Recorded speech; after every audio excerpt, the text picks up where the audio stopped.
আসসালামু আলাইকুম। আশা করি সকলে ভালো আছো। জিএসটি ভর্তি পরীক্ষার জটিলতাগুলো নিয়ে আজকে আলোচনা করব। তোমরা জানো যে 21 ডিসেম্বর একটা সভা অনুষ্ঠিত হয়েছে, যে সব উপাচার্যরা মিলে, এবং সেই সভায় সিদ্ধান্ত হয়েছে যে 17টা ইউনিভার্সিটি জিএসটিতে থাকছে, এটা কনফার্ম।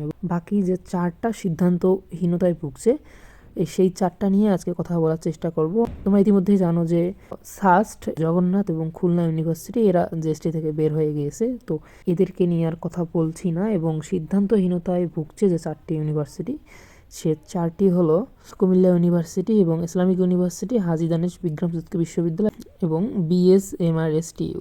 এই 4টির আপডেট যদি বলি, হাজী দানেশ বিজ্ঞান প্রযুক্তি বিশ্ববিদ্যালয় থেকে তারা বলেছে যে যদি সবাই থাকে তো আমরাও জিএসটিতে থাকবো, জানিয়েছে কর্তৃপক্ষ। এখানে অনেক জটিলতা আছে, কারণ উপাচার্য মহোদয় আলাদা মতামত, শিক্ষক পরিষদের আলাদা মতামত হয় এবং কর্মচারীদের আলাদা মতামত হয়।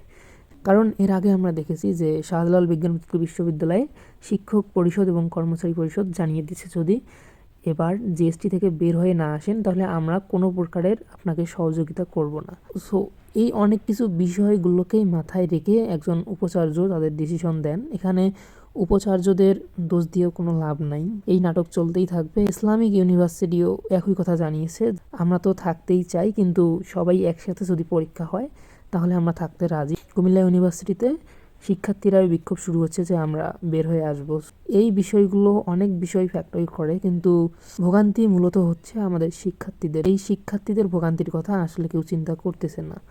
আর এই 4টা মূলত সিদ্ধান্তহীনতা, এবং চূড়ান্ত আপডেট আসলে অবশ্যই আপনাদেরকে জানানোর চেষ্টা করব। তো সে পর্যন্ত সবাই ভালো থাকবেন। অবশ্যই আমার চ্যানেলটা সাবস্ক্রাইব করে রাখবেন। যে কোনো ধরনের আবেদন, যে কোনো ধরনের তথ্য পেতে অবশ্যই কমেন্ট করবেন, আমি আপনাকে জানিয়ে দেওয়ার চেষ্টা করব। ধন্যবাদ সবাইকে।